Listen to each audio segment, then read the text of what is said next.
Hi అండి, cost Telugu ఛానల్కి స్వాగతం. నా పేరు రత్నకిషోర్. ప్రాక్టికల్ జావా ప్లేలిస్ట్లో ఈ వీడియోలోని క్వశ్చన్ ఏంటంటే, జావాలో ఇన్హెరిటెన్స్ని ఎలా ఇంప్లిమెంట్ చేయొచ్చు. జావాలో ఇన్హెరిటెన్స్ని ఇంప్లిమెంట్ చేయడానికి ఎక్స్టెన్స్ అనే కీవర్డ్ యూజ్ చేయాలి. ఆ కీవర్డ్ యూజ్ చేసి ఎలా ఇంప్లిమెంట్ చేయొచ్చు ఇప్పుడు చూపిస్తాను. టాపిక్ స్టార్ట్ చేద్దాం.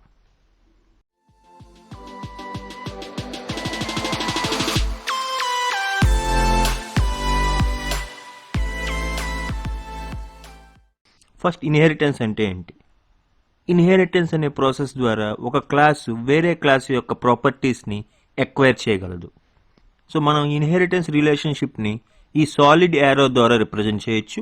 చూడండి, ఇక్కడ క్లాస్ ఏ ఉంది, క్లాస్ బి ఉంది.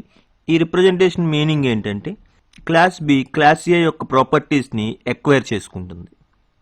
ఇక్కడ క్లాస్ ఏ అనేది దీని ప్రాపర్టీస్ని ప్రొవైడ్ చేస్తుంది కాబట్టి క్లాస్ ఏని సూపర్ క్లాస్ అని, లేదా బేస్ క్లాస్ అని, లేదా పేరెంట్ క్లాస్ అని అంటాం.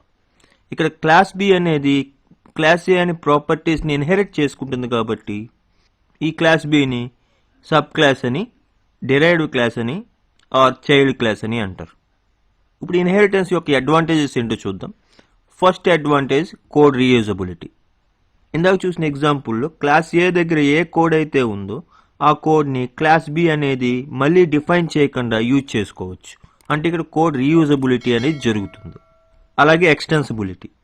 సపోజ్ క్లాస్ ఏ యొక్క ఫంక్షనాలిటీని ఎక్స్టెండ్ చేయాలి అనుకుంటున్నాం అనుకోండి, క్లాస్ ఏని టచ్ చేయకుండా ఇన్హెరిటెన్స్ ద్వారా దానికి ఒక సబ్ క్లాస్ని క్రియేట్ చేసి మనకు కావాల్సిన ఎక్స్టెన్షన్ని ఆ సబ్ క్లాస్లో ప్రొవైడ్ చేయొచ్చు.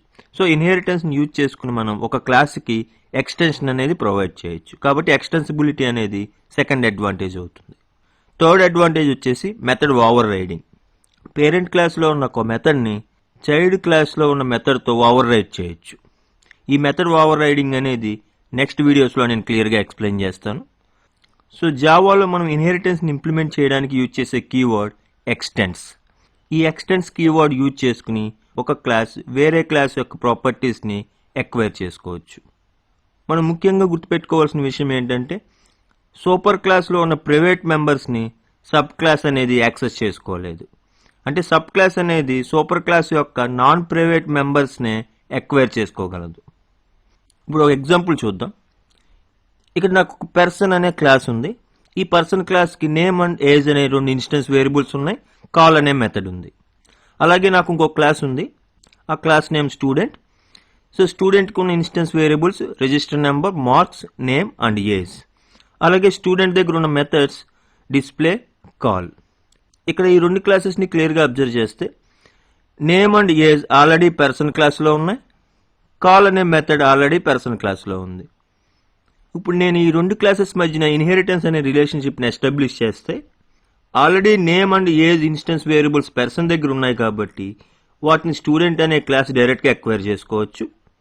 అలాగే కాల్ అనే మెథడ్ పర్సన్ క్లాస్లో ఉంది కాబట్టి సేమ్ మెథడ్ని స్టూడెంట్ క్లాస్ కూడా యూజ్ చేసుకోవచ్చు.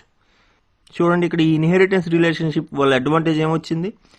ఆల్రెడీ డిక్లేర్ చేసిన నేమ్ అండ్ ఏజ్ ఇన్స్టెన్స్ వేరియబుల్స్ని స్టూడెంట్ క్లాస్లో మళ్ళీ డిక్లేర్ చేయాల్సిన అవసరం లేదు. ఆల్రెడీ డిఫైన్ చేసిన కాల్ మెథడ్ని స్టూడెంట్ క్లాస్లో మళ్ళీ డిఫైన్ చేయాల్సిన అవసరం లేదు. సో ఈ విధంగా ఇన్హెరిటెన్స్ని యూజ్ చేసుకుని ఆల్రెడీ ఎగ్జిస్ట్ అయిన కోడ్ని వేరే క్లాస్లో యూజ్ చేసుకోవచ్చు. అంటే కోడ్ రీయూజబిలిటీ అనేది ఈ విధంగా ప్రొవైడ్ అవుతుంది. ఇప్పుడు ఈ ఎగ్జాంపుల్ని ఇంప్లిమెంట్ చేద్దాం. చూడండి, ఇక్కడ నేను పర్సన్ అనే క్లాస్ని డిఫైన్ చేస్తున్నాను. ఈ పర్సన్ క్లాస్లో రెండు ఇన్స్టెన్స్ వేరియబుల్స్ ఉన్నాయి. ఫస్ట్ వన్ వచ్చేసి name, string type variable. Next వచ్చేసి ఏజ్, ఇంటీజర్ టైప్ వేరియబుల్. ఈ పర్సన్ క్లాస్లో నేను కాల్ అనే మెథడ్ని డిఫైన్ చేస్తున్నాను. ఈ మెథడ్ ఇక్కడ ఈ టెక్స్ట్ని డిస్ప్లే చేస్తుంది. హాయ్ అని డిస్ప్లే అవుతుంది. దానికి ఇన్స్టెన్స్ వేరియబుల్ నేమ్ అనేది కంకాటినేట్ అవుతుంది. ఆ తర్వాత వెల్కమ్ టు స్వర్ణాంధ్ర అని డిస్ప్లే అవుతుంది. నెక్స్ట్ ఇక్కడ నేను కన్స్ట్రక్టర్ని డిఫైన్ చేస్తున్నాను.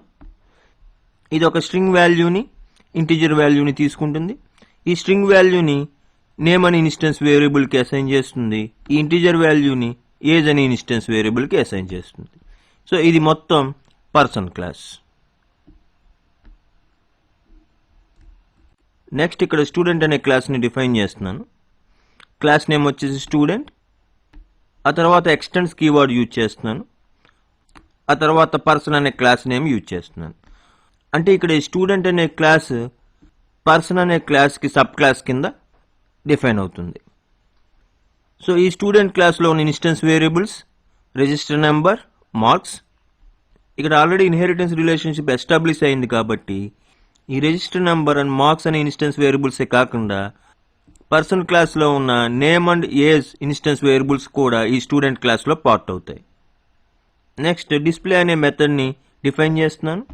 ఈ డిస్ప్లే అనే మెథడ్ స్టూడెంట్కి సంబంధించిన ఎంటైర్ ఇన్ఫర్మేషన్ డిస్ప్లే చేస్తుంది. చూడండి, ఇక్కడ రిజిస్టర్ నెంబర్ డిస్ప్లే అవుతుంది, నేమ్ డిస్ప్లే అవుతుంది, ఏజ్ డిస్ప్లే అవుతుంది, మార్క్స్ కూడా డిస్ప్లే అవుతుంది. సో నెక్స్ట్ స్టూడెంట్ క్లాస్ కన్స్ట్రక్టర్ని డిఫైన్ చేస్తున్నాను. ఈ స్టూడెంట్ క్లాస్ కన్స్ట్రక్టర్ అనేది 4 పారామీటర్స్ని తీసుకుంటుంది. ఇక్కడ ఈ first 2 parameters name and age instance వేరియబుల్స్ని ఇనిషియలైజ్ చేయడానికి యూజ్ చేయాలి. ఇక్కడ నేను సూపర్ అనే కీవర్డ్ యూజ్ చేస్తున్నాను. చైల్డ్ కన్స్ట్రక్టర్ నుంచి పేరెంట్ కన్స్ట్రక్టర్ని కాల్ చేయడానికి సూపర్ అనే కీవర్డ్ ఇక్కడ యూజ్ అవుతుంది. చూడండి, ఇక్కడ సూపర్ అనే కీవర్డ్ యూజ్ చేసి పేరెంట్ కన్స్ట్రక్టర్ని కాల్ చేస్తున్నాను, అంటే పర్సన్ క్లాస్ యొక్క కన్స్ట్రక్టర్ని కాల్ చేస్తున్నాను. సో కాబట్టి ఎన్ఎం అనే వేరియబుల్లో ఉన్న వాల్యూ నేమ్ అనే ఇన్స్టెన్స్ వేరియబుల్కి అసైన్ అవుతుంది. అలాగే ఏ అనే వేరియబుల్లో ఉన్న వాల్యూ ఏజ్ అనే ఇన్స్టెన్స్ వేరియబుల్కి అసైన్ అవుతుంది. ఆ తర్వాత రిజిస్టర్ నెంబర్ అనే ఇన్స్టెన్స్ వేరియబుల్కి 3rd పారామీటర్ని అసైన్ చేస్తున్నాను. మార్క్స్ అనే ఇన్స్టెన్స్ వేరియబుల్కి 4th పారామీటర్ని అసైన్ చేస్తున్నాను. సో ఈ విధంగా స్టూడెంట్ అనే కన్స్ట్రక్ట్ని డిఫైన్ చేశాను. ఇక్కడ మనకు గుర్తుపెట్టుకోవాల్సింది సూపర్ కీవర్డ్ యూజ్. ఈ సూపర్ కీవర్డ్ యూజ్ చేసి చైల్డ్ కన్స్ట్రక్టర్ అనేది పేరెంట్ కన్స్ట్రక్టర్ని కాల్ చేయొచ్చు.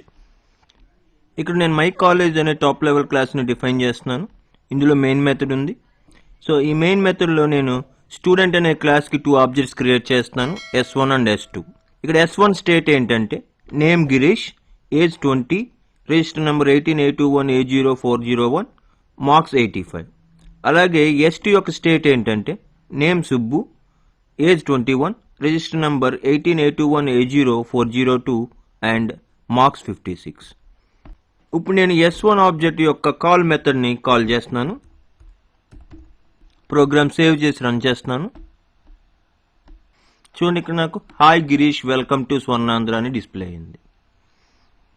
అలాగే ఇప్పుడు S1 ఆబ్జెక్ట్ యొక్క డిస్ప్లే మెథడ్ని కాల్ చేస్తున్నాను.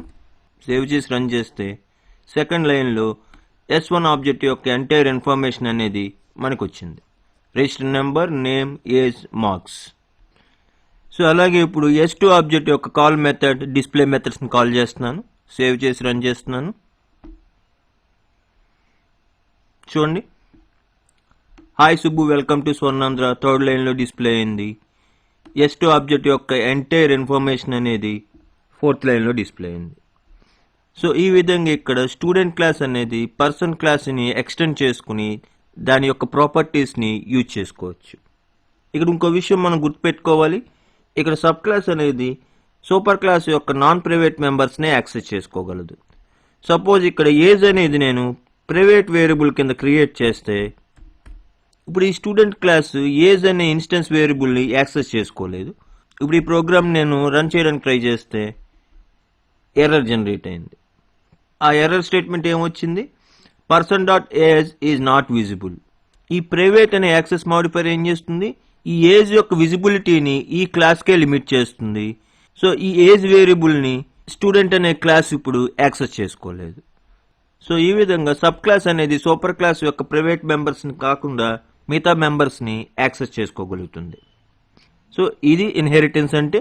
ఈ ఇన్హెరిటెన్స్ ద్వారా సబ్ క్లాస్ అనేది సూపర్ క్లాస్ యొక్క ప్రాపర్టీస్ని ఈ విధంగా యాక్సెస్ చేసుకుని ఆల్రెడీ ఎగ్జిస్ట్ అయిన కోడ్ని రీయూజ్ చేసుకోవచ్చు.